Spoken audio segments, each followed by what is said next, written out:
She was locked in a cage behind the sheriff's office, bruised, silent, and forgotten. He was a quiet rancher with nothing left to lose until he saw her hands gripping the rusted bars. This is the story of what happens when one man decides a town's silence has gone on long enough. A shocking revelation comes next. But before we uncover the truth that shook the entire frontier, make sure to hit that subscribe button so you don't want to miss more stories like this. The sun had started its slow descent when I rode into Thornbrush, my boots caked with desert dust and my ribs sore from the long haul through Firebrush Pass. Name's Boone Mercer, 47 years old, too old to be chasing ghosts, too young to be letting them chase me. I came for supplies, flour, salt, maybe a tin of kerosene if the store had anything that didn't reek of rust. But the second I crossed into that sagging town, I felt it in my chest like a rattle behind the ribs. Thornbrush wasn't just quiet, it was watching. Rifles leaned like lazy threats against doorframes. Men, too, still in their rocking chairs, and a silence thicker than molasses baked in the Sunday. My horse, Cooper, flicked his ears back and snorted, reading the air the way only an old horse can. I nodded to a man in a wide-brim hat outside the saloon, but all I got in return was a squint and a knuckle brushing the butt of his pistol. No one spoke unless they had to. No one smiled like they meant it. I dismounted slow, letting Cooper breathe while I tied him off near the general store. Inside, the air was sour with tobacco and something meaner. The shopkeep had a curled mustache and a voice like a busted fiddle string. I gave him my list in plain words, and he filled it without offering any of his own. When I paid, our hands didn't touch. As I stepped back outside, a boy darted across the street with a welt the color of ripe plums blooming on his jaw, and the woman trailing him jerked when the deputy passed by without even a glance. That's when I knew this wasn't just a town with its back turned. It was a town bent sideways, crooked, afraid.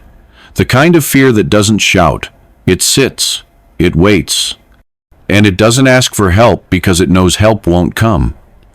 I looked toward the jailhouse then, and my gut tightened. The bars on the window weren't for justice. They were for hiding things men didn't want to see in daylight. You can spot rot before you smell it, if you've seen enough of the world, and Thornbrush stank of something buried deep. I didn't ride in looking to be a hero. I just wanted my goods and the road. But some places don't care what you came for. They size you up, weigh the silence in your eyes, and start stacking matches before you've unpacked your saddlebag. I came for flour, and left with the first flicker of something dangerous. Thornbrush had too many secrets for a town that small, and I've never been good at walking away from cages. Not when I hear breathing on the other side. Not when the wind smells like kerosene. Not when I still remember what fire can do when a man's got nothing left to lose. It was the sound that caught me first, soft as a mourning dove caught in a thorn bush, and I near missed it walking past the sheriff's office, thinking only of the long ride home and the rations weighing down my saddle. But there it was again, low and thin, like someone trying not to be heard but needing to be. I paused, boots grinding gravel, and stepped around the corner where the weeds grew thick and the flies moved lazy in the heat. That's when I saw her. A cage, old and leaning like a drunk, was bolted to the back wall of the jailhouse, tucked just far enough from the road to be forgotten by the decent and ignored by the rest. Inside it sat a girl, couldn't have been more than 21, knees drawn up under a tattered skirt, her face half shadowed by the bars and the bruises. Her lip was split and crusted with dried blood, her left eye blooming purple and yellow like desert wildflowers in rot. She looked at me with the kind of stare you get from something wild that's been hurt too many times to trust a hand, even a gentle one. I asked her name, low and calm, not moving closer than I had to. She said it quiet, as confession, Josie McCrae. I'd heard the name once, maybe in some saloon talk down in Marlow Junction, but nothing stuck. When I asked why she was in there, her mouth trembled like she wanted to answer, but no sound came. Just a shake of the head and a glance toward the sheriff's window, where the curtains barely stirred. I didn't press. Not then. Not with the sun still high, and rifles likely pointed from places I couldn't see. I tipped my hat and told her I'd be back, and she looked at me like maybe she'd dreamed me instead. That night at the boarding house, I asked the barkeep about her. He went still, wiped the same spot on the counter twice, before muttering something about keeping out of it. Another man, drunk and loose with his mouth, said she was locked up for her own protection, then laughed into his glass like it was the cruelest joke ever told. No one said what she did. No one said what was done to her. That's how you know something's rotten, when a whole town forgets how to talk. I didn't sleep much that night. Just lay there listening to the boards creak and thinking about that girl in the cage, her hands folded in her lap like a child punished too long. Some men see a locked door and keep walking. Me, I start wondering who built the lock and what they're so scared she might say if someone hands her the key.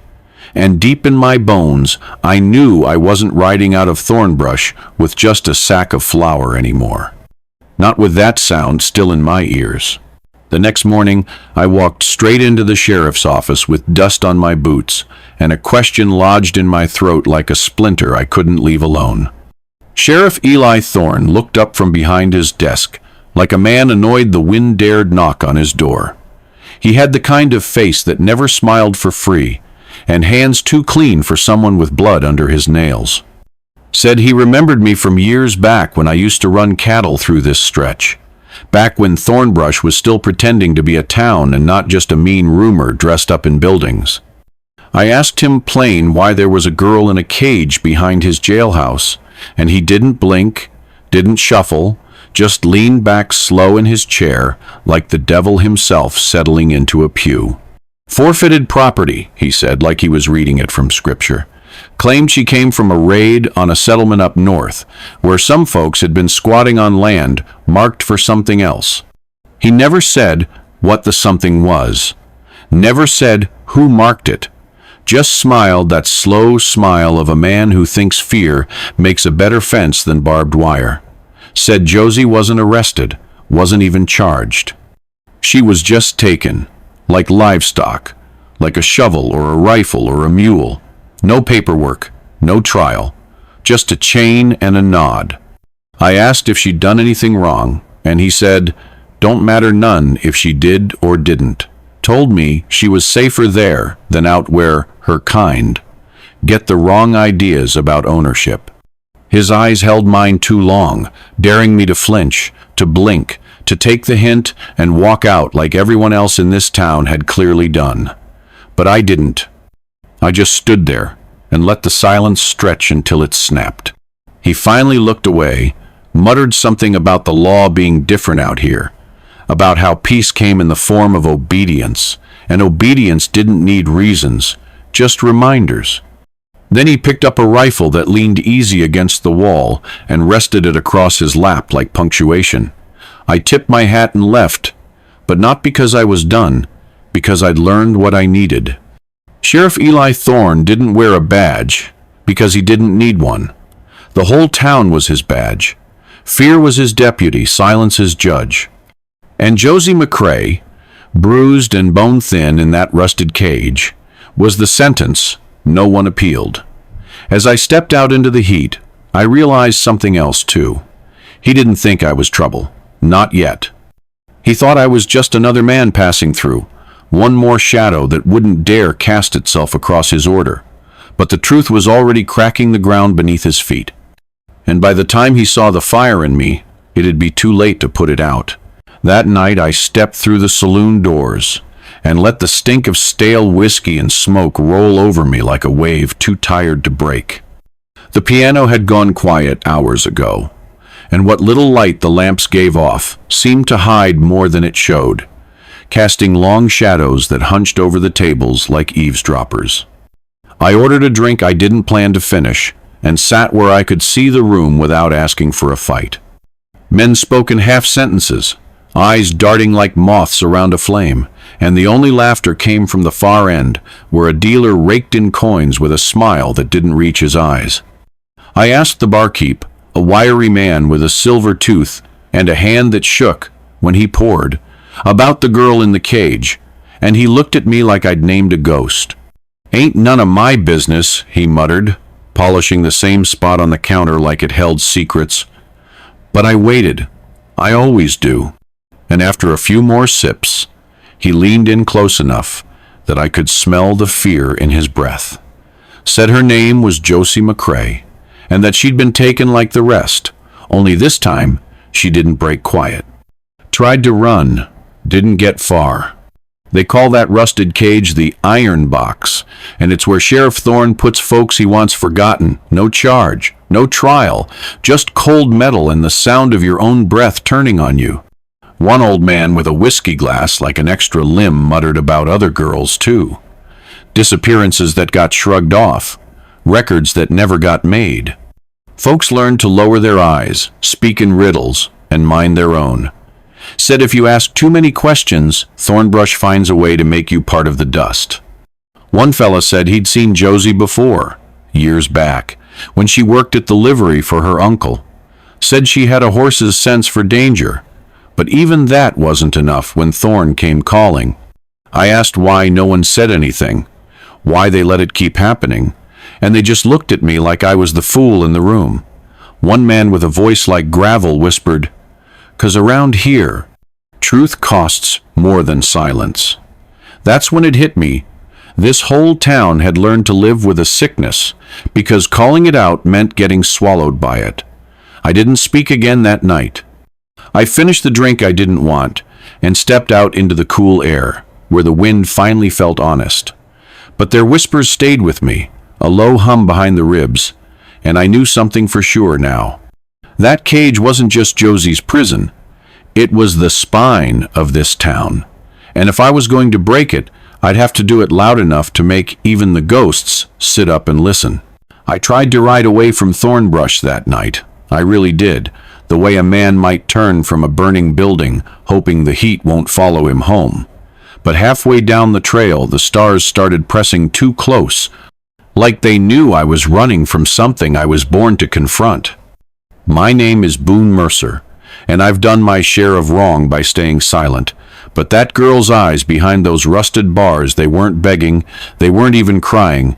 They were just watching, like she'd already buried the last of her hope, and was waiting to see if I'd shovel more dirt on it or do something different. I rode harder than I should have into the dark, past the hills that once held meaning and the creek that had run dry this season. But even as the wind bit at my face, I felt the weight of that cage behind me, not letting go. I made it to the edge of my property and stopped long enough to grab what I needed, a coil of good rope, a bottle of whiskey I'd been saving for a better reason, and the matches I used to light my stove each morning with a prayer and a grunt.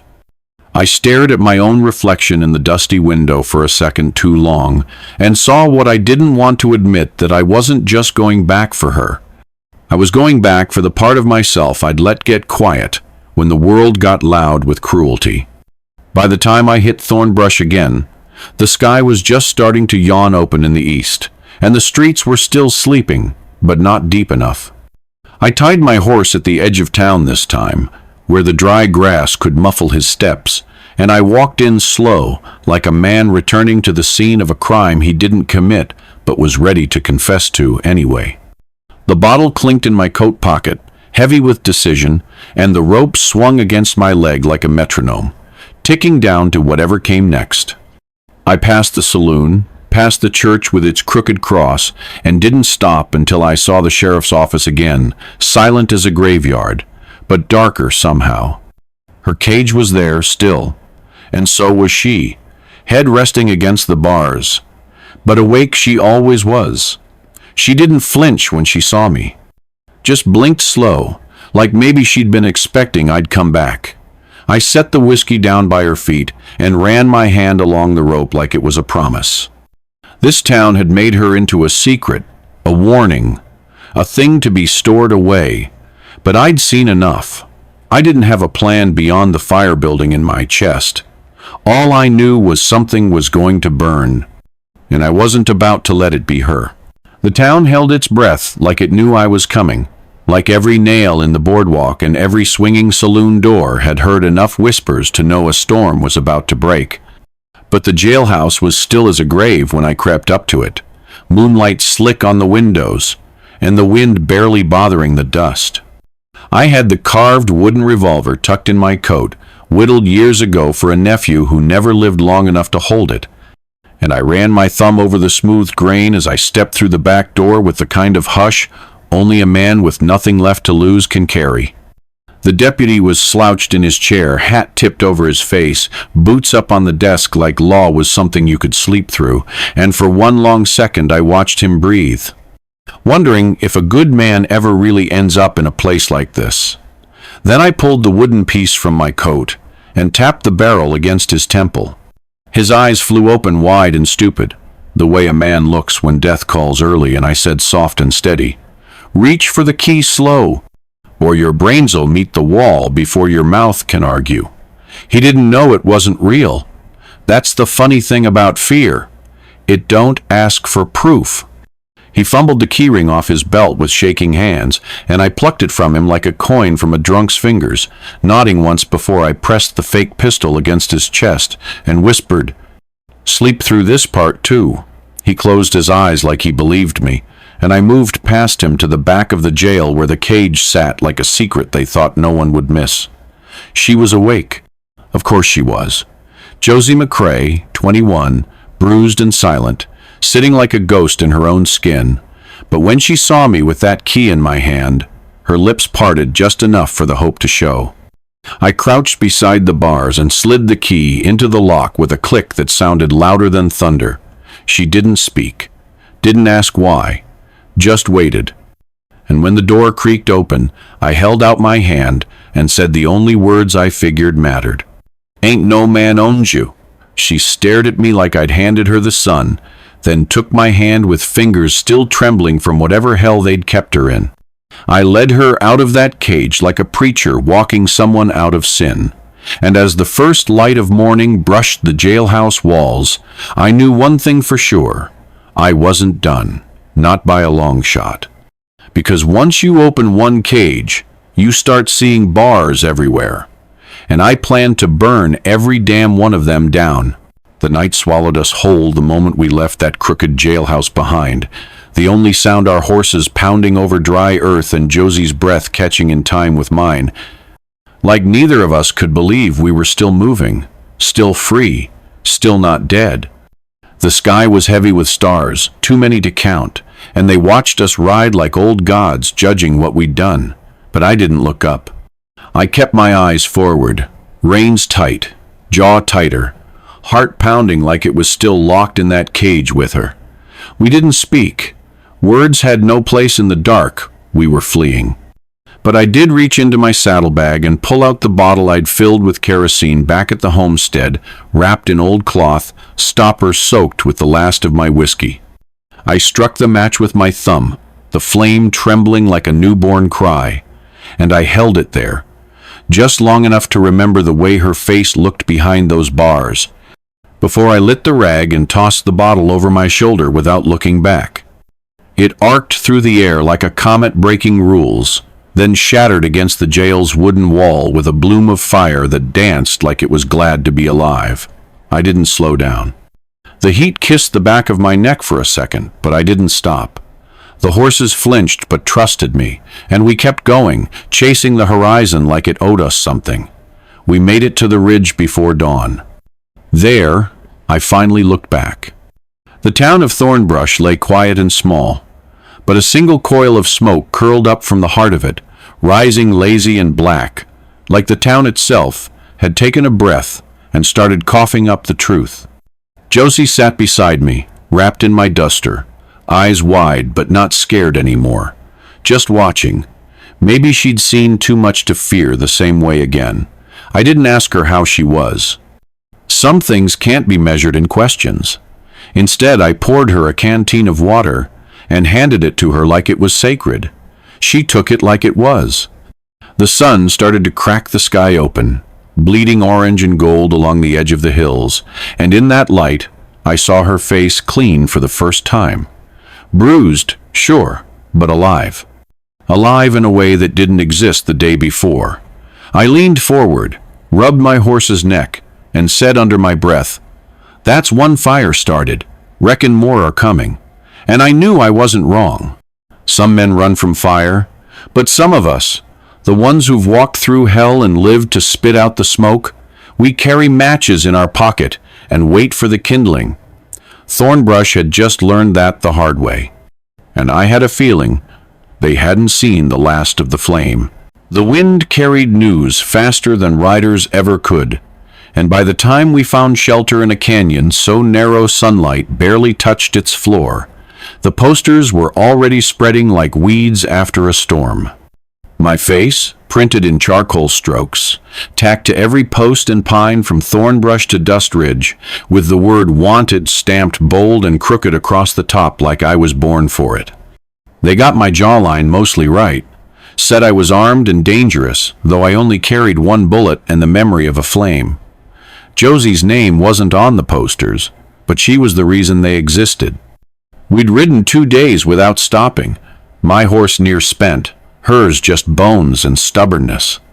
The cave we found had once been a cougar den, all scratched stone and old bones, but now it was our chapel, our courtroom, our hiding hole, and it smelled of ash and damp promises.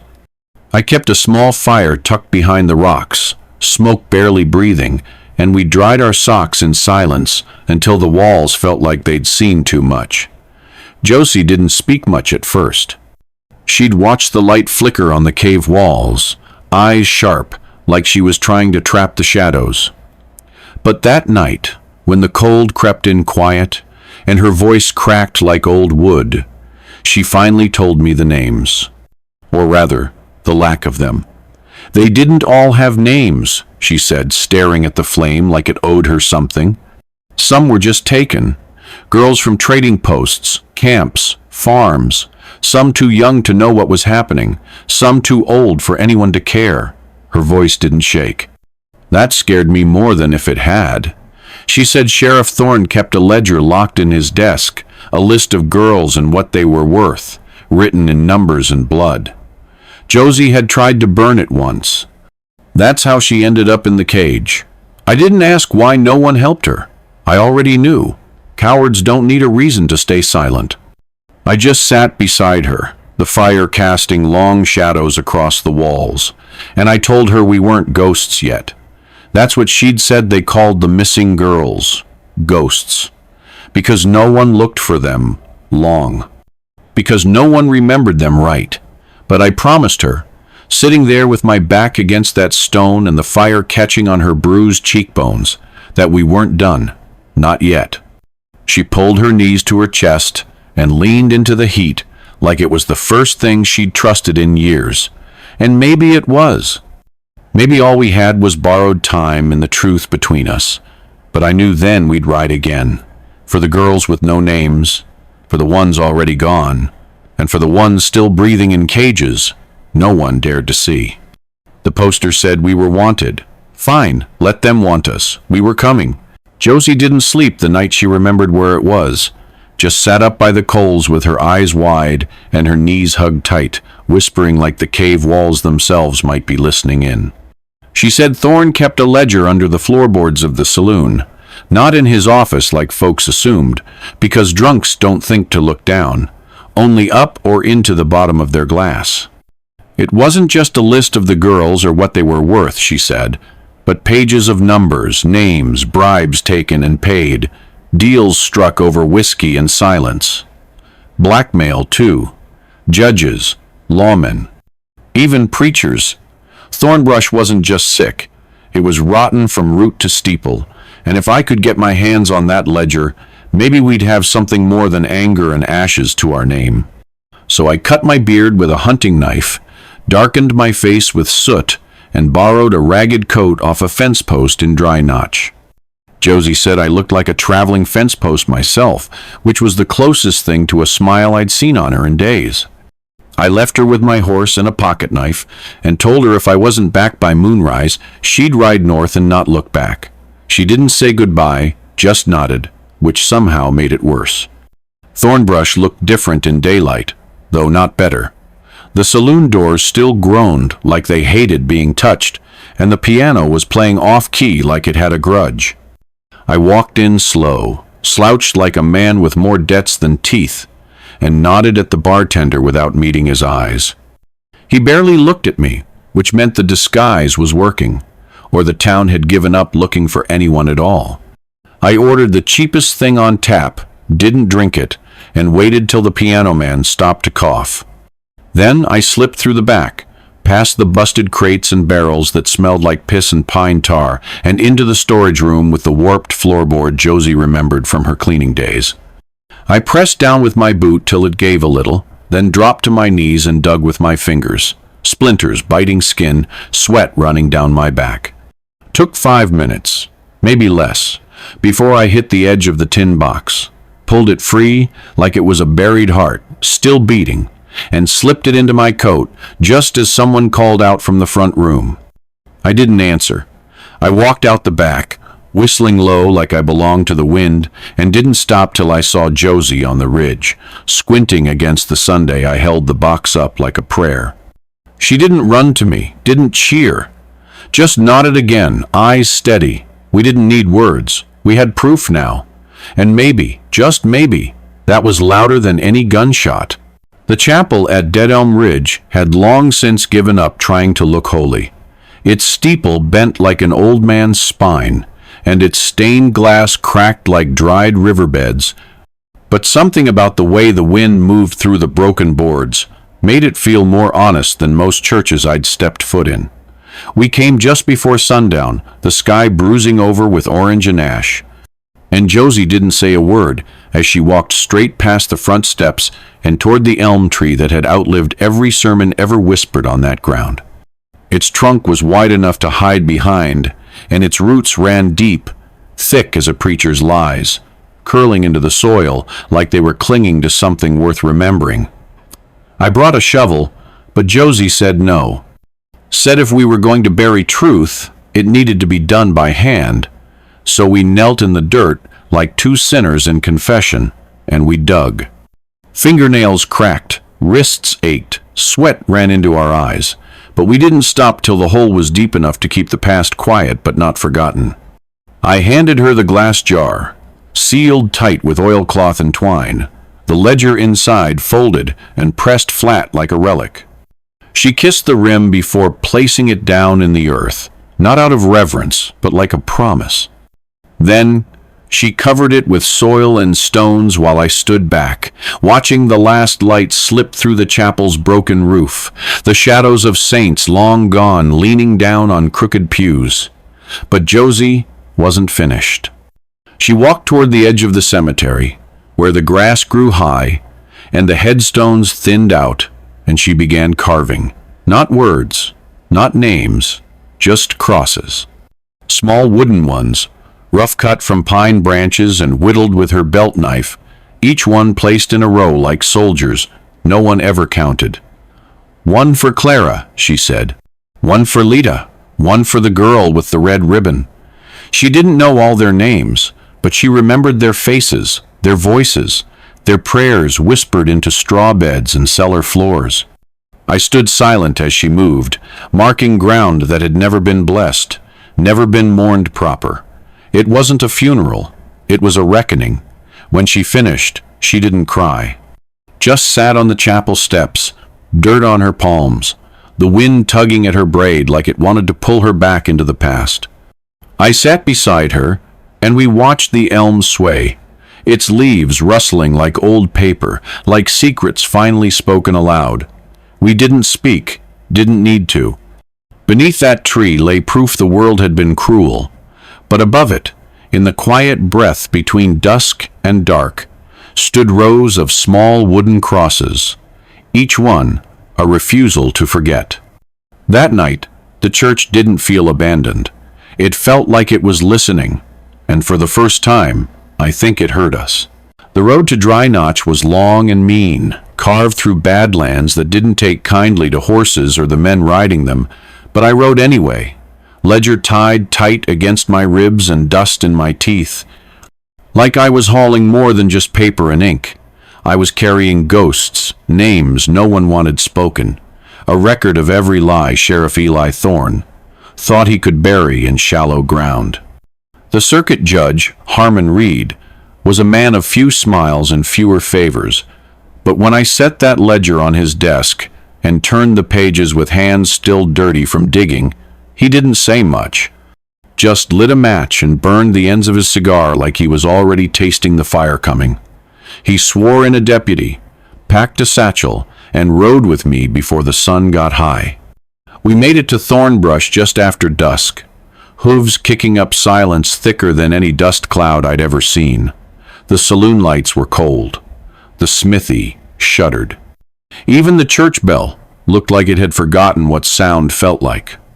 And the jail, what was left of it, stood black and broken, a skeleton of soot and stone, still smoldering like it had been waiting for us to arrive before taking its final breath.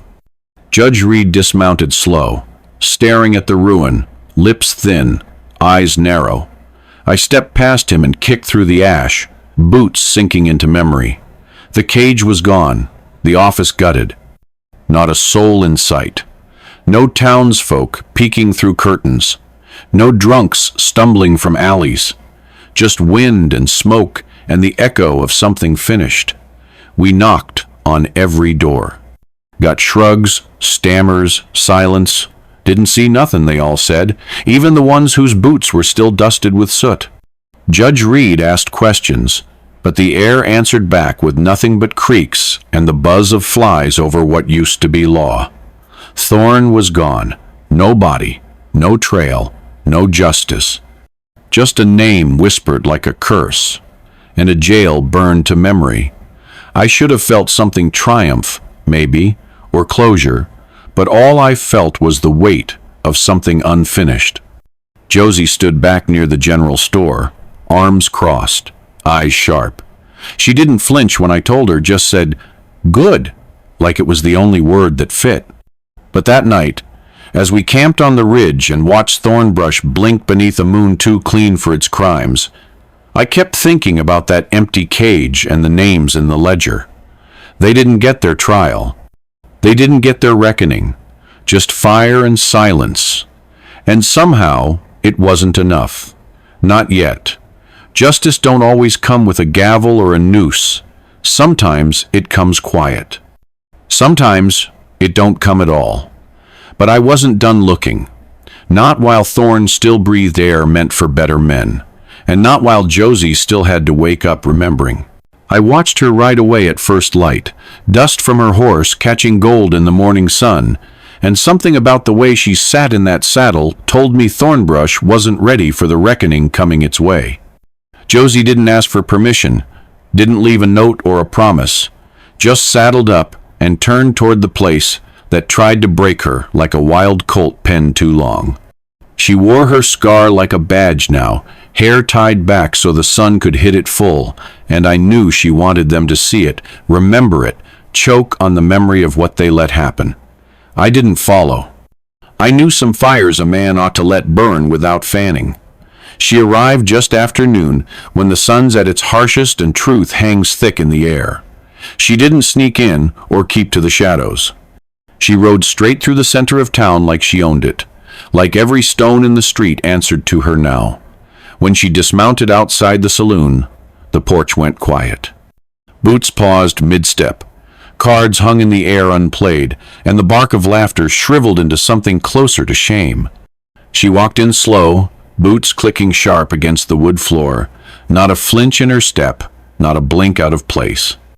The same men who once watched her behind rusted bars now sat like children caught stealing, eyes darting anywhere but her face. She didn't speak at first, just stepped up to the bar and tapped the counter once. "Whiskey," she said, voice low, voice steady. The bartender, who once looked away when they fed her scraps through iron, poured with shaking hands. She didn't thank him. She didn't need to. She turned to face the room, letting every eye fall on her, letting them see that the girl in the cage was gone, that what stood before them now was forged from rust and fire and long nights dreaming of freedom. One man near the stove tried to raise his glass. Some poor fool who thought goodwill could erase guilt. But she looked at him like stone looks at weather, unmoved, untouched. She drank slow. She stayed standing. She didn't say another word, and when she left, she didn't look back. I wasn't there to see it, but I heard the stories after, how she rode out the same way she rode in. Spine straight, chin high, the scar on her cheek cutting through every lie the town had tried to swallow. No one dared stop her. No one dared ask what came next. She left behind silence, and sometimes silence says everything. When she returned to our camp, she didn't speak right away. Just unsaddled her horse, sat by the fire, and leaned into the warmth like someone who'd just closed a chapter with her own hands. She didn't need to tell me what she did. I already knew. She'd taken herself back and left Thornbrush with ghosts. The porch never asked for company, not in all the years I watched it fade and creak under sun and snow. But that spring, it started looking like it might finally welcome a second chair, so I built one. Took me 3 days to shape it the way I wanted. Not rushed or store-bought, but something with weight in its bones and curve enough to rest into. I didn't ask her if she wanted it. I just placed it beside mine, far enough apart to keep the silence between us easy, close enough that we could both watch the same piece of sky without turning our heads. Josie didn't say much about it. Just nodded once, brushed her fingers along the armrest like she was checking for splinters or ghosts, and then sat in it like she'd always belonged there. I reckon that was her way of saying thank you, and truth be told, I didn't need more than that. Some days she'd bring a small bundle of sage from the saddlebag and kneel along the rail fence, planting sprigs in the dirt like she was anchoring herself to the land, one root at a time. I'd catch her humming sometimes, low and tuneless, more like breath passing through memory than song, and it made the wind feel softer somehow. We didn't talk about love. That word was too big, too clumsy, and neither of us trusted it not to break if we said it out loud. But there was a kind of rhythm to the way she handed me tools before I asked, or how I'd leave the coffee pot warming just long enough for her to find it, that made the quiet feel like a conversation neither of us needed to translate. She still carried the scar, and I still carried what I'd seen in Thornbrush, and together those things sat between us like a third chair we didn't have to build but always felt.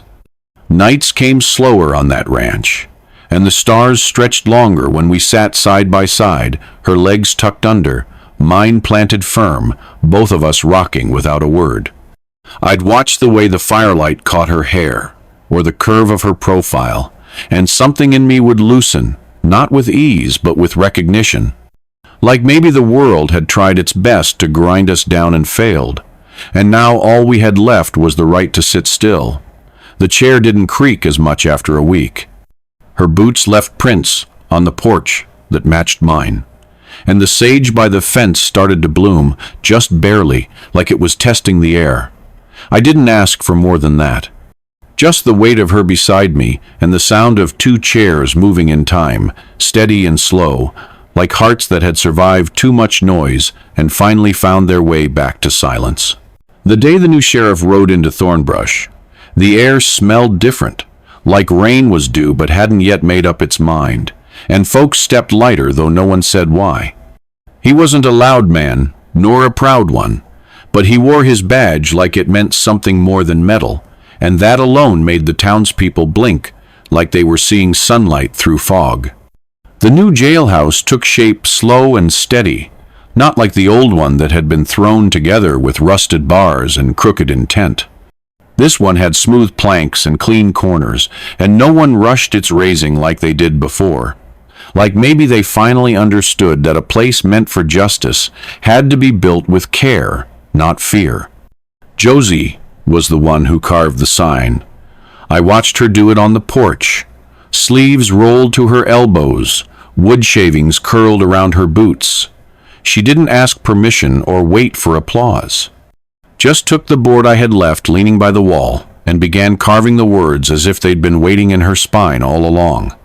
Her knife moved slow, steady, deliberate, each letter pressed into the wood like a wound being turned into a warning. When she held it up to show me, there was no pride on her face, only a quiet certainty that made me nod without needing to speak. The sign read, "No cages, no silence, not again." She hung it above the door herself the day the jailhouse opened, and no one stopped her. Some men tipped their hats, some women bowed their heads.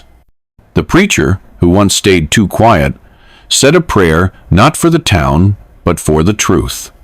I stood across the street, arms folded, watching her shoulders square against the frame, and it struck me that the real change wasn't in the wood, or the badge, or even the jail itself, but in the way folks looked at Josie now, not as property, not as pity, but as presence, as a voice carved into their story, whether they liked it or not. The saloon stayed quieter at night. Men drank with eyes that watched the door. Girls who once kept their heads down now sat tall, backs straight, and when they laughed it sounded like something was being returned. No one talked much about Sheriff Thorne. His name faded like blood in the dirt. But his shadow never fully left. It hung there as a reminder, curling around corners, keeping people honest. And maybe that was the point. Maybe justice isn't a gavel or a gun, but a scar that stays visible, like Josie's, and a sign that refuses to be ignored.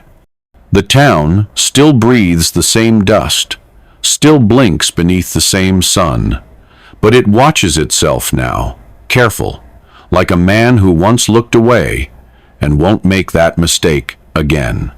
And every time someone passes beneath that sign, they read the words and remember. It was one of those slow dusk evenings where the horizon folds itself into smoke and rust, and I was rocking on the porch with my boots resting on the rail and a chipped mug warming my hands when the question came, casual as a breeze through cottonwood. The boy had eyes too wide for the world, and a curiosity that hadn't yet been bruised by age, and he asked me straight, like it was no more serious than the price of cattle feed, if I'd ever really burned a jail down. I didn't answer, didn't even blink, just watched the sun melt behind the hills and let the quiet stretch out like an old dog finding a comfortable place to lay. Josie was sitting on the steps not far from me, oiling the same knife she'd once used to carve her message into the town's bones, and she didn't look up when she answered for me. "Only the ones that had it comin'," she said, smooth and cool as riverstone, and the boy grinned like he'd just been handed the last line of a ghost story. He didn't ask again, just wandered off, dust rising behind his boots, probably off to tell someone that old Boone Mercer had a past worth whispering about. And maybe I do. Maybe that fire lit more than the jailhouse that night. Maybe it burned up a piece of the man I used to be and made room for the one I became. Josie never asked me for rescue, never begged for justice. She stood on her own, even when the town turned its back and left her to rust behind iron. All I did was open a door and strike a match, but it was her fire that kept burning. Years pass like wind through wheat, and folks forget names, but they remember moments. They remember when a girl walked into a saloon with a scar like a lightning strike and ordered a drink without tremble. They remember a porch with 2 chairs instead of 1, sage blooming along the rail, and a man who stopped pretending that silence was safer than truth. The jail's gone now, just ash buried beneath a rose garden the new sheriff's wife planted.